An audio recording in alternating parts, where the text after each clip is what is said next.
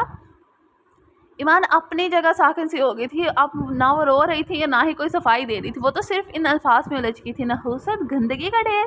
وہ ابھی بھی عمر کے مضبوط بازوؤں کے حصار میں تھے، لیکن ہوش کسے تھا؟ وہ اب بھی اگر اسے چھوڑتا تو عین ممکن تھا کہ وہ اپنا بوجھ برداشت نہ کر پاتی، زمین بوس ہو جاتی۔ ایمان سوالیہ نظروں سے باپ کو دیکھتی کہ اس ٹانس کی کیفیت میں عمر کا حصار تڑواتی گھرتے قدموں سے بمشقت ان تک پہنچی، مگر بولی کچھ نہیں، بس آنسوں بھری سوالیہ نظروں سے اپنے باپ کو دیکھنے لگی۔ اس خاندان میں کسی کا تم سے آج کے بعد کوئی تعلق نہیں، کاش تم پیدا ہی نہ ہوتی، کاش تمہارا ہم سے کوئی واسطہ نہ ہوتا۔ آج مجھے وہ گھڑی زندگی کا سب سے تاریک دن لگ رہا ہے جب تم پیدا ہوئی۔ جماعت صاحب اس کا گرجتے ہوئے کہا، میں منحوس ہوں۔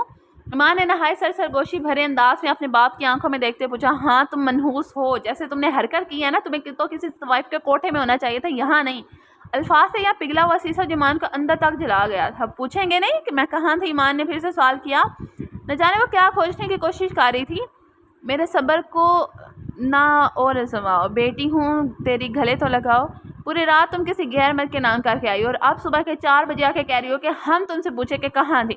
بلال نے سرسری مگر غضبناک نظر عمر پر ڈالتے ہوئے کہا۔ عمر جو ابھی تک چپ کھڑا تھا اچانک سے ڈرا۔ بکواس بند کرو، اپنی زبان سنبھال کر بات کرو۔ کہاں بردار تھا کہ کوئی اس کی عزت کے بارے میں بات کرے؟ کردار پر تو وہ کبھی بھی بات برداشت نہ کرتا۔ اس کی آواز میں اس قدر دہشت تھی کہ پال میں سب کی سانسیں رکی تھیں۔ تم اپنی آواز نیچے رکھو، میرے گھر میں کھڑے ہو کے مجھے مت للکارو۔ بلال نے بھی زوردار جوابی کارروائی کی تھی۔ اس سے پہلے وہ عمر کو مارنے کے لیے آگے بڑھتا جمال صاحب نے بازو سے پکڑ کر روکا۔ آسیہ بیگم نے فضا کی طرف آنکھ سے اشارہ کیا تو وہ ساکن کھڑی ایمان کی طرف بڑھی جو بس اپنے باپ کے کہے گئے الفاظوں میں کھو سی گئی تھی۔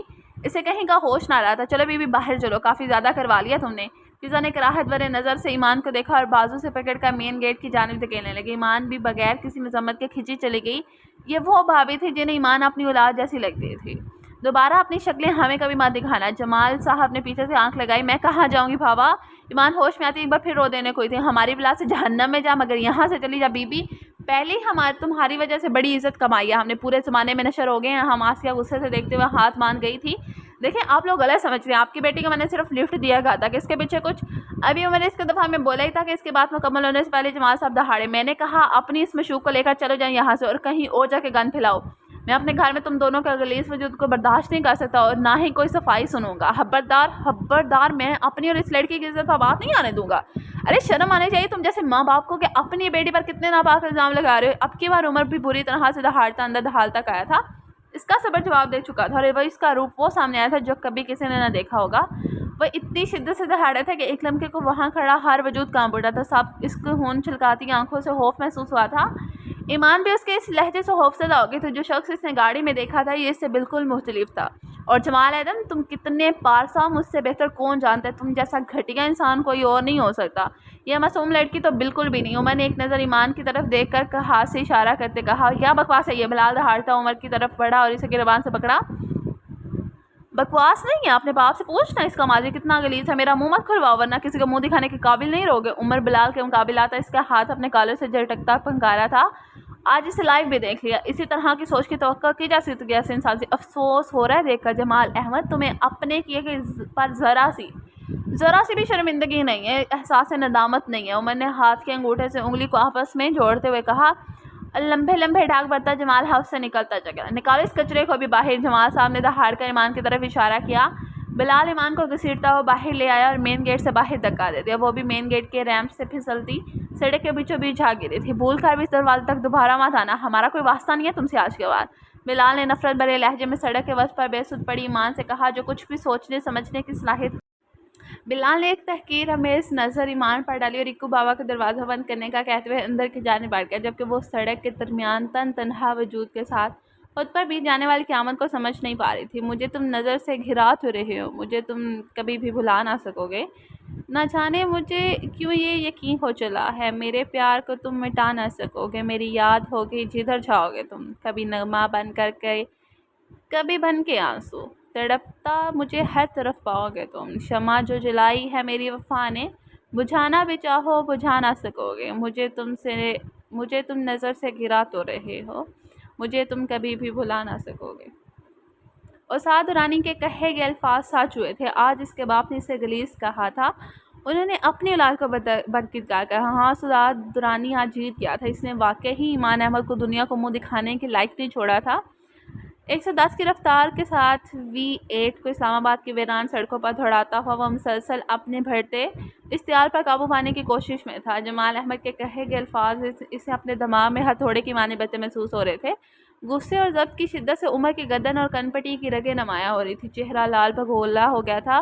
میں بدکردار ہوں، تم کیا ہو جمال احمد؟ عمر نے اپنے اشتعال پر قابو پاتے ہوئے بائیں ہاتھ کی انگلیوں سے کن پٹی کو مسلا اور ایک گہرا سانس لیا۔ بدلہ تو تمہیں چکانا ہوگا جمال احمد، جو تم نے کیا اس کا بدلہ میں ضرور لوں گا، پہلے نہ صحیح اب صحیح۔ عمر نے اپنے غصے پر مزید قابو پاتے دانت کھچکھچاتے ہوئے خود سے عہد کیا۔ بادلوں کی زوردار گرج سے وہ اپنے خیالات سے باہر آیا تھا۔ اچانک اس کے ذہن میں ایک اور خیال نے گھر کیا، جس کے تحت اس نے ایک ہی جس میں گاڑی کو گھر سے مخالف سمت پر گھما دیا۔ گاڑی جمال احمد کے گھر کے باہر جا کر رکی تھی۔ ونڈ سکرین کے پاس دکھتا نیلے میکسی میں ملبوس وہ بکھرا وجود ابھی تک سڑک کے عین بیچوں بیچ کسی مجسمے کی ضمانت پڑا تھا۔ عمر نے اسے دیکھتے ہوئے ایک سرد آہ بھری اور گاڑی سے نکلتا اس کی جانب بڑھا۔ اس کے قدم ایمان کے پاس جا کر ٹھہرے تھے۔ ایمان کو اپنے قریب کسی وجود کا احساس ہوا، نظریں پاس کھڑے وجود کے سفید جاگر سے ہوتی نیلی پینٹ اور پھر سفید شرٹ پر پڑتی پرکشش چہرے پہ آ رکی تھی۔ اسے اپنے قریب دیکھ کر ایمان ایک بار ٹھٹکی، پھر سکون میں آ گئی تھی، جیسے کسی پرائے دیس میں کوئی اپنا سا مل گیا ہو، جیسے کسی بھیڑوں سے بھرے جنگل میں کوئی محافظ مل گیا ہو، جیسے ڈوبتے کو تینکے کا سہارا مل گیا ہو۔ بالوں کی زوردار گرج کے ساتھ بارش چلکی تھی۔ عمر نے اپنا دایاں ہاتھ پینٹ کی پاکٹ سے نکالتے ایمان کے سامنے پھیلا دیا۔ ایمان نے اپنے سامنے پھیلے ہاتھ کو دیکھ کر دوبارہ عمر کے چہرے کی طرف دیکھا۔ اس نے اپنی جانب سوالیہ نگاہوں سے دیکھتے بولا، موسم بہت خراب ہے، چلو۔ کہاں؟ ایمان کی زبان سے یہ بمشکل لفظ ادا ہوا اور ساتھ ہی آنکھوں میں پھنسا آنسو ایک جھٹ سے پلکوں کی بار توڑتا گھال پر بہ گیا۔ میرے ساتھ میرے گھر؟ عمر نے سرسری سے اسپاٹ انداز میں جواب دیا۔ ایمان کے وجود میں مسلسل حرکت نہ ہوتے دیکھ کر عمر نے اپنا ہاتھ آگے بڑھا کر ایمان کی دائیں کلائی مضبوطی سے اپنے ہاتھ میں تھامی اور سہارا دیتے ہوئے اسے سڑک سے اٹھایا۔ عمر کی نظر اس کے وجود پر پڑی جو مسلسل کام رہا تھا۔ اس نے اپنا نیلا کوٹ اتار کر ایمان کے کندھوں پر پھیلایا دیا اور اسے اس کا ہاتھ تھامے گاڑی کی طرف بڑھا تھا۔ ایمان بغیر کسی مزاحمت کے اس کے ہاتھ کھینچی چلی گئی۔ گاڑی کی فرنٹ سیٹ کا دروازہ کھول کر اس نے ایمان کی کلائی کو اپنے مضبوط ہاتھ سے آزاد کیا اور گاڑی میں بیٹھنے کا اشارہ کیا۔ بیٹھو۔ عمر کے کہنے پر ایمان نے اس کے چہرے کو دیکھا جو اسپاٹ تھا، بغیر کسی تاثر کے۔ وہ شاید اس کا چہرہ ورنا چاہتی تھی، اس کے ارادے جانا چاہتی مگر ناکام رہی تھی، جو عموماً ہر شخص ہی رہتا تھا۔ Don't worry, you are safe. Umar اس کی نظروں کا مطلب سمجھتے ہوئے گویا۔ اس کے جواب پر قدرے مطمئن ہوتی ایمان نے آہستگی سے گاڑی میں بیٹھ گئی۔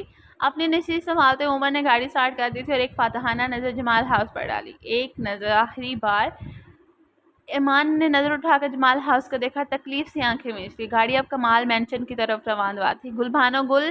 صوفیہ بیگم نے حال کے مراکز میں چلتے ہوئے گل کو آواز دی۔ جی بڑی بیگم صاحبہ! گل آنکھ ملتی صوفیہ کے سامنے آئی تھی۔ عمر نہیں آیا ابھی تک؟ صوفیہ بیگم نے حیرت سے سوال پوچھا۔ جی نہیں باجی، مگر شوکی کو فون کیا ہے، صاحب جی نے کہا ہے کہ وہ صبح آئیں گے، دوستوں کے ساتھ ہیں۔ اچھا؟ صوفیہ بیگم کو حیران ہوئی، پہلے تو اتنی دیر کبھی باہر نہیں رکا، دوستوں کے پاس تو جاتا ہی کم ہے۔ وہ سوچ کر رہ گئی۔ ٹھیک ہے، میں سونے جا رہی ہوں، تم دیکھنا جب عمر آئے تو کھانا پوچھ لینا۔ صوفیہ بیگم نے حکم صادر کرتی اوپری منزل کی جانب بڑھ دی تھی جہاں ان کا کمرہ تھا۔ گیٹ کھلتے ہی گاڑی بریلی سے گراج میں داخل ہوئی۔ ایک ملازم حسب معمول رات کے اس پہر کو بھی اپنی ذمہ داری پوری کرتے ہوئے عمر کی جانب بڑھا، لیکن عمر نے گاڑی سے اترتے ہوئے اسے ہاتھ کے اشارے سے روکا تو وہ واپس کوارٹر میں داخل ہو گیا۔ عمر نے ایمان کی جانب کا دروازہ کھولا اور اسے ایک نظر دیکھ کر بولا، ہم گھر پہنچ چکے ہیں، آ جاؤ گاڑی سے باہر۔ اس کے کہنے پر ایمان کسی ٹرانس کی کیفیت میں گاڑی سے اتری اور اس کے ساتھ چل دی تھی۔ یہ ایک بڑی جدید طرز کی حویلی تھی جس کے دائیں جانب ہرا بھرا لان تھا جو پھولوں سے بھرا ہوا تھا۔ اس سفید بنگلے کے حد و حال سے واضح تھا کہ عمر ایک خاندانی امیر گھر سے تعلق رکھتا تھا اور وہ اسے اپنے گھر کی عزت کے ساتھ بغیر کسی غرض کے لایا تھا، مگر یہ سوچنا اس کے لیے قبل از وقت تھا کیونکہ وہ اس گھر میں داخل نہیں ہوئی تھی اور مرتی کیا نہ کرتی، جاتی بھی کہاں، اس کے پاس کوئی دوسرا آپشن نہیں تھا، مگر وہ اسے اپنے ساتھ کیوں لایا تھا، بابا کو کیسے جانتا ہے؟ یہ دونوں سوال اس کے ذہن میں بیک وقت گھومے۔ اب ہی اس کا دماغ پھر سے چالو ہوا تھا۔ تمام سوالوں کی رسیاں سلجھاتے وہ عمر کے پیچھے پیچھے اس بڑے سے حویلی نما بنگلے میں داخل ہوئی۔ کندھوں پر عمر کا کوٹ ابھی تک جھول رہا تھا جسے ایمان نے بازوں سے مضبوطی سے تھام رکھا تھا۔ یہ میرا گھر ہے اور آپ میری مہمان، اسے اپنا ہی گھر سمجھے۔ عمر حال میں پہنچتے ہی پیچھے مڑتا ایمان سے مخاطب ہوا، آپ مجھے یہاں کیوں لائے؟ ایمان مضبوط لہجے میں عمر کی آنکھوں میں آنکھیں ڈال کر بولی، اس برے موسم میں آپ کو اس سڑک پر اکیلا چھوڑنا مناسب نہیں تھا۔ عمر نے دلیل دی، میں آپ کی ذمہ داری نہیں ہوں۔ ایمان نے لہجے میں سختی لاتے کہا، آپ میری ہی ذمہ داری ہیں، اور کیوں میں؟ اس بات کا جواب میں آپ کو بہت جلد دوں گا۔ عمر چلتے ہوئے ایمان کے قریب آیا اور ایک بھرپور نظر اس کے چہرے پر ڈالتا اسے کراس کرتا پیچھے لگے انٹرکام تک پہنچا تھا۔ عمر اس وقت قدر قریب آنے پر ایمان کے دل کی دھڑکن بہت زیادہ تیز ہو چکی، اسے اپنا دل کانوں میں بجتا محسوس ہوا۔ بے ساتھ تھا اگر اس نے اپنے دل پر ہاتھ رکھا۔ گل! حال میں اور فوراً عمر کے منہ سے کسی لڑکی کا نام سن کر ایمان کے دل میں سکون اترا۔ چند سیکنڈز کے وقفے سے ہی حال کی دوسری جانب سے ایمان کو ایک جوان دیسی لباس میں ملبوس لڑکی آتی دکھائی تھی جو اسے ہی دیکھ رہی تھی۔ جی صاحب جی؟ گل ہنوز ایمان کو سر پہ گھورتی بولی اور اس کے کندھوں پر عمر کا کوٹ دیکھ کر اس کی رنگت اڑی تھی اور منہ کھولے اس نیلی میکسی میں ملبوس سجی اس حسینہ کو دیکھنے لگی جس کا میک اپ تو کافی مٹ چکا تھا مگر اثرات ابھی بھی باقی تھی۔ ایمان نے پھر بھرپور نظر سے اسے دیکھا، چہرے پر آتے بکر بال پوچھ پر جھولتا لمبا براندہ پٹیالہ شلوار قمیض میں ملبوس لڑکی کو دیکھ کر ایمان اندازہ لگا چکی تھی غالباً وہ کوئی ملازمہ تھی۔ گل یہ ہماری مہمان ہیں، آج سے یہی رہیں گی، انہیں ان کا کمرہ دکھا دو اور ان کی ہر ضرورت کا خیال رکھنا، عمر نے نصیحتی انداز میں گل سے کہا۔ ایمان نے غور سے عمر کی جانب دیکھا جیسے اس کے ارادے فہمنا چاہتی ہوں کہ آخر وہ کرنا کیا چاہ رہا ہے، مگر اس بار ناکام رہی تھی۔ اس پراسرار شخص کو پڑھنا کسی کے بس کی بات نہیں تھی، حتیٰ کہ اس کی اپنی ماں بھی ناکام رہتی تھی۔ جی صاحب جی؟ وہ تو میں سمجھ گئی، پر یہ تو گل ابھی بات مکمل کرتی کہ عمر نے اسے شدید نظروں سے گھورا تھا، اگر نہ ٹوکتا تو شاید وہ ساری تفتیش یہی مکمل کر دیتی یا کچھ الٹا سیدھا کہہ ڈالتی جو اس کی عادت تھی۔ جی سمجھ گئی، آئیے بات جی۔ عمر کی نظروں کو سمجھتی وہ ایمان کو چلنے کا اشارہ کرنے لگی اور ہاں کوئی اور فضول بات نہیں سمجھی کا لے لینا تم اپنا انٹرویو. عمر نے پیچھے سے آواز لگاتے نصیحت کی کیونکہ وہ سمجھ گیا تھا کہ گل کی نظروں سے ایمان کو دیکھ رہی تھی اس لیے نصیحت کرنا ضروری سمجھا. جس صاحب جی عمر بھی ایمان کو گل کے حوالے کرتا خود آرام کرنے کی نیت سے اپنے کمرے کو چل دیا تھا. گل عمر کی بات پر دانت نکالتی ایمان کے ساتھ لے کر مہمان جانے تک پہنچی. یہ لے باجی یہ آپ کا کمرہ ہے. گل نے کمرے کا دروازہ کھولتے ہوئے کہا اور ساری لائٹس آن کر دی تھی. پورا کمرہ ایک دم سے روشنیوں میں نہا گیا تھا. ایمان نے نظر پا کے کمرے کو دیکھا جو لاجواب تھا. وہ سجا کمرہ جس کے ڈیکور سے لے کر فرنیچر تک کمال کا تھا. میرے خیال میں آپ کو ایک سلیپنگ ڈریس بھی چاہیے ہوگا. ان کپڑوں میں تو سو نہیں پائیں گے. گل نے ایمان کے کپڑوں پر نظر ڈالتے ہوئے کہا. ایمان کو بھی احساس ہوا کہ وہ ایک بھاری میکسی میں کھڑی تھی. ہاں جی الماری میں سلیپنگ سوٹ ہے آپ وہیں پہن لیجیے گا اور کوئی بھی ضرورت ہو تو مجھے بلا لیجیے گا. گل نے کمرے کی سائڈ دیوار پر لگے انٹرکام کی طرف اشارہ کرتے ہوئے کہا. ایمان نے گردن ہلا کے جواب دیا. ویسے آپ کا نام کیا ہے بھاجی؟ گل کمرے سے نکلتی پھر سے واپس مڑ گئی. ہاں ایمان نے ہلکی سی آواز میں جواب دیا. واہ نام تو بڑا پیارا ہے. آپ بھی بڑی پیاری ہیں. باقی باتیں کل کریں گے. گل شوہ انداز میں کہتی روم سے باہر نکل گئی. ایمان بھی اس کی بات پر ہلکا سا بناوٹی مسکرا دی. رسمیں دنیا ہے تو مسکرائی تھی ورنہ ہنسی تو شاید کہیں کھو سی گئی تھی یا پھر زندگی روٹ گئی تھی. وہ شوق سی لڑکی ہر وقت یار نٹکھٹ رہنے والی آج اجڑے باغ کی مانند ہو گئی تھی جس میں کبھی پھول بھر بھر کے کھلتے تھے جس کی فضا ہمیشہ خوشگوار رہتی تھی. آج وہ باغ مرجھا گیا تھا. آج اس باغ کے ہونے پر سوال اٹھا تھا. اس کا مہکنا روشن رہنا ہی سزا ثابت ہوا تھا. اس پھول کے اپنے مالی سے وفاداری سے بہت مہنگی پڑی تھی. کمرے کے دروازے پر ہونے والی دھیمی دستک سے اس کی آنکھ کھولے سے کھلی تھی. سامنے دیوار پر لگی گھڑی کو دیکھ کر اس کے ماتھے پر ہزاروں پھل موندار ہوئے تھے. ابھی 4 بجے ہی تو وہ واپس آیا تھا اور ابھی 8 بجے پھر سے گھر کے ملازمت سے اٹھانے آ گئی تھی. کمال ولا کے اصولوں کے مطابق ناشتے پر خاندان کا ہر فرد کا موجود ہونا ضروری تھا چاہے وہ جیسی بھی حالت میں ہو. ناشتہ اسے سب کے ساتھ ہی کرنا ہوتا تھا. بیڈ پر سے کمفرٹر ہٹاتا وہ ٹانگیں بیڈ سے نیچے کھسکاتا پاؤں میں چپل لڑاتا ہوا سرخ ہوتی آنکھوں کو ملتے ہوئے دروازے تک پہنچا. دروازہ کھولتے گردن ٹیڑھ کر کے تھوڑا سا دروازے سے باہر نکال کے اس نے سامنے کھڑی گل کو سرخ ہوتی آنکھوں سے گھورا. صاحب جی بڑے صاحب جی آپ کا انتظار کر رہے ناشتہ لگ گیا جی. گل اپنے ہاتھ سے بالوں کو لگے پراندے کو جلاتی کسی چارج گڑیا کی طرح فر فر بولی. آ رہا ہوں. عمر بوجھل ہوتی آواز میں اتنا کہے بغیر ہی اسے بولنے کا موقع دیا. منہ پر دروازہ بند کر چکا تھا. خوب انداز تھا اس سے کہ اگر ذرا سی بھی گنجائش دیتا تو وہ دھناتی اس کے کمرے میں گھس آتی اور پھر نان اسٹاپ بولنا شروع کر دیتی اور تب تک عمر کا دماغ چاٹتی جب تک وہ تیار ہو کر ڈائننگ ٹیبل پر نہ پہنچ جاتا. گل منہ کھولے کچھ کہنے ہی والی تھی کہ وہی ساکت ہو گئی. ہاں یہ کیا بات ہوئی بھلا منہ پر ہی دروازہ دے مارا. چلو کوئی نہیں مٹی پاؤ جاگ تو گئے ہیں نا. وہ خود کی ہوئی صاف تسلیف پر مٹی ڈالتی تن فن کرتی واپس کچن کو جاتی تھی. ڈائننگ ٹیبل پر موجود ہر فرد معمول کے مطابق عمر کی آمد کے انتظار میں تھا کہ کب نواب صاحب تشریف لائیں گے اپنی نشست سنبھالیں گے اور پھر سب ناشتہ شروع کریں گے. پورے گھر میں واحد پنکچوئلٹی کا نادر نمونہ عمر احمد کمال ہر جگہ پر وقت پہنچ جاتا تھا. ماس وائی ڈائننگ ٹیبل کے وہاں ہر روز اس کی فیملی اس کا بے صبری سے انتظار کرتی تھی. بابا براہ کرم ہم لیٹ ہو رہے ہیں. آپ بھائی سے 2 ٹوک بات کریں نا کہ وقت پر آیا کریں. لکی اپنے ہاتھ میں پہنی رسٹ واچ پر نظر گھاڑی شدید وزار سے بولا. خبردار جو میرے بچے کو کسی نے کچھ کہا تو دانت کو دیر سے واپس آیا. تھک گیا ہوگا آ جاتا ہے اس سے پہلے کہ کمال صاحب کچھ کہتے. بی جان نے اپنے پوتے کو زبردست حمایت میں جھنڈا لہرایا.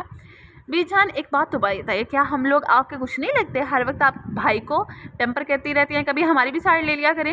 ہانیہ بی جان کو پھر سے عمر کی طرف دائر کرتے دیکھ بول پڑی تھی. ہاں میں تو کمال سے کہا بھی تھا کہ جب عمر پیدا ہوا تھا کہ کافی ہے 2 بچے مگر اس نے میری ایک نہیں سنی.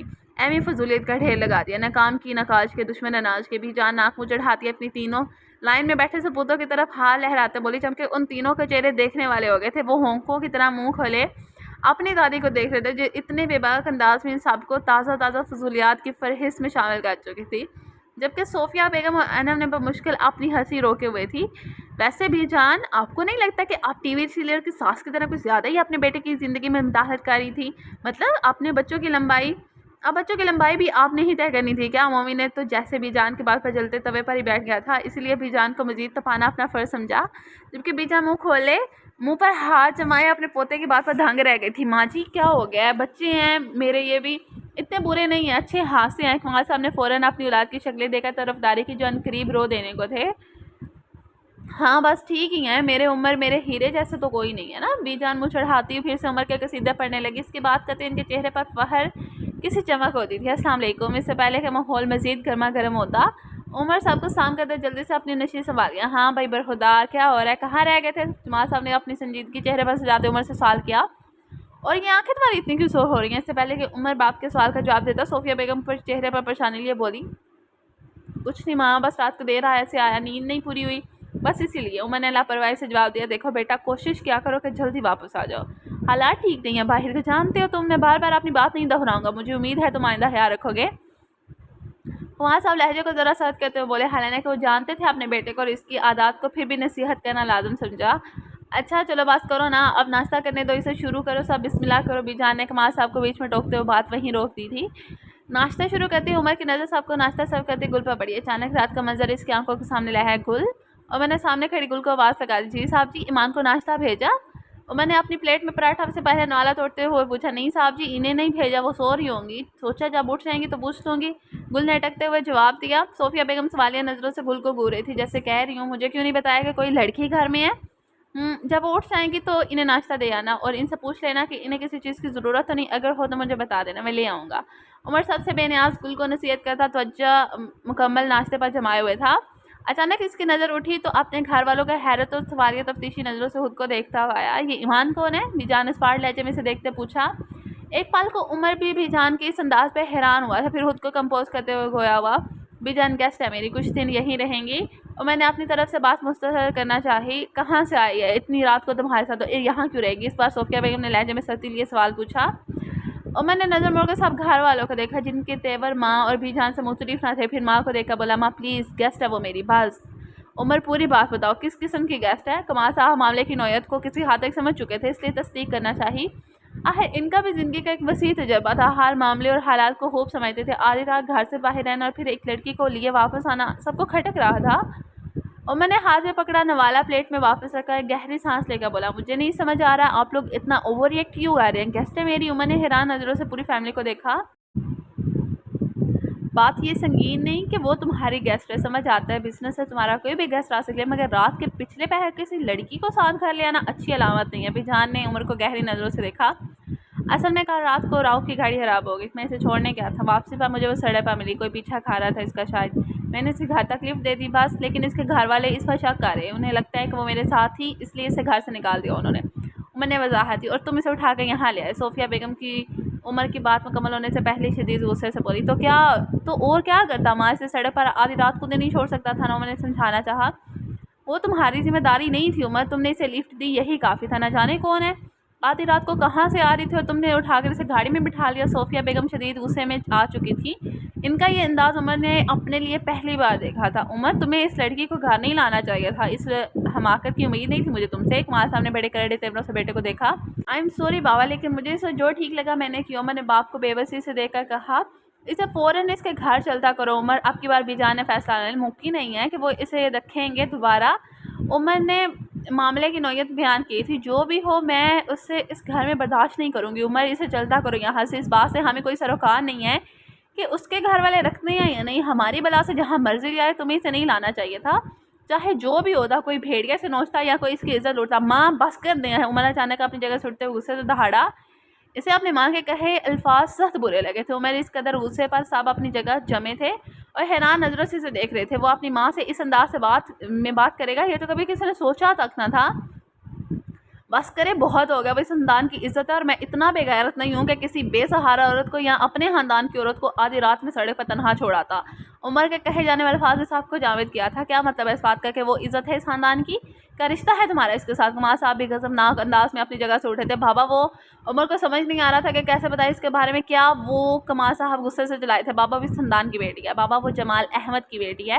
عمر نے دھیمے لہجے میں سب پر ایک اور بم پھوڑا تھا۔ کمال صاحب اپنی جگہ بے حرکت ہوئے تھے، انہیں سمجھ نہیں آ رہا تھا کہ کیا کہیں، الفاظ ایک دم منہ میں ہی دم توڑ گئے تھے۔ وہ جمال کی بیٹی ہے؟ بیجان بمشکل منہ میں عمر کے کہے الفاظ دہرائے، جبکہ صوفیہ بیگم کو تو جیسے سانپ سو گیا تھا، آج اتنے سالوں بعد اس شخص کا نام اس گھر میں دوبارہ گونجا تھا۔ بلاؤ اسے، بلاؤ عمر اسے یہاں۔ کمال صاحب نے بمشکل کہا جی بابا۔ عمر نے گل کو اشارہ کیا جو گیسٹ روم کی طرف ایمان کو بلانے کی نیت سے بڑھ گئی تھی۔ دروازہ بجنے کی آواز پر ایمان جو پہلے ہی جاگ رہی تھی بستر سے اٹھ کر کھڑی ہوئی اور جھٹ سے دروازہ کھول دیا۔ السلام علیکم۔ ایمان نے سامنے کھڑی گل کو سلام کیا۔ گل نے سلام کا جواب دی بغیر اسے سارتا پیر جانچا جو بلیک نائٹ ویئر میں کھڑی تھی، آنکھیں سوجی تھی، شاید وہ سوئی نہیں تھی۔ باہر چلو، بڑے صاحب جی بلا رہے ہیں تمہیں۔ جی مجھے بلا رہے ہیں؟ ایمان نے حیرت سے خود کی طرف اشارہ کرتے پوچھا۔ جی آپ ہی کو بلا رہے ہیں، چلیں۔ میرے ساتھ گل نے انتہائی روکھے انداز میں جواب دیا تھا۔ ایمان اسی کے انداز پہ حیران ہوئی تھی۔ تھوڑی دیر پہلے کہ اور آپ کے انداز میں حادثہ فرق تھا، ایسے کیسے جاؤں میں؟ ایمان نے گل کو مخاطب کر کے اپنا لباس لگا۔ کوئی نہیں، آ جاؤ، یہ نیلی چولی سے تو بہتر ہے، ضروری تو نہیں کہ سب کو لگے کہ تم دلہن ہو۔ گل نے پھر سے اسے ساتھ پیر کھورا۔ میک اپ مکمل صاف ہو چکا تھا، جسے واضح تھا کہ وہ فریش ہو کر کپڑے بدل کر لیٹی تھی۔ نہ جانے کیوں گل کو وہ لڑکی اب ایک آنکھ نہیں بار رہی تھی۔ صوفیہ بیگم کی جو حالت ابھی ہوئی تھی یا اکثر ہو جاتی تھی، اس کا سارا ملبہ وہ ایمان پر ڈال چکی تھی۔ حالانکہ وہ معصوم تو اس سب سے انجان بیٹھی تھی، جسے معلوم تک نہ تھا کہ وہ آسمان سے گر کر کھجور پر ڈگ چکی تھی۔ چلو، آپ گھلنے سے آگے چلنے کا اشارہ کیا۔ تھوڑی دیر میں وہ دونوں حال کے وسط میں پہنچ چکی تھی۔ ایمان اپنے دونوں ہاتھوں کی انگلیوں کو چڑھاتے سب کی سخت نظروں کو دیکھ رہی تھی جو اس پر جمی ہوئی تھی۔ کمال صاحب نے سادہ پیر اس سہمی لڑکی کا بغور دیکھا۔ آنند نے بھی کراہت بھری ایک نظر اس کے پر ڈال کر رخ موڑ لیا، اور جو اسے وہاں لایا تھا وہ اسے بے خبر بنا کر پیٹھ دکھائے کھڑا تھا۔ اس لمحے ایمان کو اپنا آپ کسی سنگین مجرم سے کم نہ لگا تھا۔ پھر خود کو سنبھالتے ہوئے اس نے سب کو سلام کیا۔ سلام کا جواب اسے ایک بزرگ عورت سے ملا تھا۔ ایمان نے انہیں بغور دیکھا، ان کے چہرے کو کہیں دیکھا ہوا محسوس ہے، مگر کہاں وہ ابھی اپنی سوچوں میں ہی غرق تھی کہ بی جان چلتی اس کے پاس آ کھڑی۔ ایمان کی گھبراہٹ اور بڑھ گئی تھی۔ بی جان نے سے سادہ پیر اس لڑکی کا جائزہ لیا جو گھبراہٹ سے کانپ رہی تھی۔ انہیں وہ لڑکی بہت سلجھی ہوئی معصوم سی لگی۔ ایمان ان کی نظروں سے مسلسل گھبرا رہی تھی۔ چلو میرے ساتھ، بی جان حاکمانہ لہجے میں کہتے ہوئے سیڑھیوں کی طرف بڑھ دی۔ ان کا ارادہ اسے اپنے کمرے میں لے جانے کا۔ بی جان اب اس لڑکی کو کہاں لے جا رہی ہیں؟ صوفیہ بیگم نے چیختے ہوئے پیچھے سے ہانک لگائی تھی۔ بی جان نے ان کی بات پر صرف انہیں سخت نظر سے گور کر دیکھا اور ایمان کو دیکھ کر بولی، چلو تم۔ پیچھے حال میں کھڑے افراد بس سیڑھیاں پر چڑھتی بی جان اور اس کے ساتھ جاتی اس لڑکی کو دیکھ کر رہ گئے تھے۔ اس گھر کی بڑی بزرگ ہی اس لڑکی کو عزت دے رہی تھی، اور اس بات پر سب حیران تھے۔ سب کو معلوم تھا کہ حتمی فیصلہ بی جان کا تھا۔ اگر وہ ابھی اسے اپنا لیں تو کسی کی مجال تک نہ تھی کہ کوئی اسے روک سکے، سماع صاحب کی بھی نہیں، اور یہی وجہ تھی کہ صوفیہ بیگم اب گھبرا رہی تھی۔ آخر ضرورت ہے اسے اپنے ساتھ لے جانے کی، یہی سے چلتا کرتی ہوں اسے۔ صوفیہ بیگم کہتی ہیں اپنے غصے کو ضبط کرتی کرسی پر ڈہ گئی تھی۔ ٹھیک کہہ رہی ہیں ماں، ہمیں بات کرنی چاہیے بی جان سے کہ آخر کیا ضرورت تھی اسے اپنے کمرے میں لے جانے کی۔ آپ کی انم نے بھی ساتھ کو سمجھانا چاہا۔ بی جان کا ایمان کے بغیر کچھ کہے اپنے ساتھ اپنی کمرے میں لے جانا گھر کے ہر فرد پر واضح کر رہا تھا کہ وہ اس کے لیے گنجائش نکال رہی ہیں، اور یہ کمال ولا کی خواتین کو برداشت ہرگز نہ تھا، خصوصاً صوفیہ بیگم کو۔ وہ وجود جس کے سائے سے بھی وہ آج تک بھاگتی آئی تھی، اس کی جیگتی جاگتی نشانی کو اپنے سامنے اپنے ہی گھر میں رہتے دیکھنا ان کے لیے قطعاً آسان نہ تھا۔ بڑے سے کمرے کا دروازہ کھولتے ہی بی جان اندر داخل ہوئی۔ ایمان بھی ان کی پیروی کرتے کمرے پہ داخل ہوئی تھی۔ اس کے اندر داخل ہوتے ہی بی جان نے آگے بڑھ کر کمرہ لاک کر دیا، جبکہ ایمان ان کی اس حرکت آنکھیں پھاڑے نہیں دیکھ رہی تھی۔ اوکے ناظرین، ہماری آج کی ایپیسوڈ ہوتی ہے ابھی یہاں پہ ختم۔ ہوپفلی آپ کو ایپیسوڈ پسند آئے گی، ہوپفلی آپ کو ناول پسند آئے گا۔ آج کے ایپیسوڈ میں اتنا ہی تھا، دیکھتے ہیں نیکسٹ کیا ہوتا ہے۔ کیا ایمان جان پائے گی کہ یہ اس کا ددیال ہے؟ کیا ایمان کو بی جان بتائیں گے؟ کیا بی جان ایمان سے کیا پوچھنے والی ہیں؟ اور کیا صوفیہ بیگم ایمان کو اپنائیں گی، یا اپنے گھر میں رہنے دیں گے، یا پھر اسے گھر سے دھکے دے کے نکال دیں گے؟ دیکھتے ہیں نیکسٹ ایپیسوڈ میں کیا ہونے والا ہے۔ اور عمر وہ جو اشال آنے والی ہے، کیا اس سے اس کی شادی ہوگی، یا پھر کیا ہونے والا ہے یہاں پہ؟ دیکھنے کے لیے تب تک کے لیے نیکسٹ ایپیسوڈ کا ویٹ کریں، اور ملتے ہیں نیکسٹ ایپیسوڈ کے ساتھ۔ اگر آپ چینل پر نئے تو سب سے پہلے چینل کو سبسکرائب کریں، بیل آئکن کو لاسٹ میں ہٹ کیجیے گا، اور اگر آپ کو ایپیسوڈ پسند آئے لائک کمنٹ اینڈ شیئر ضرور کیجیے گا۔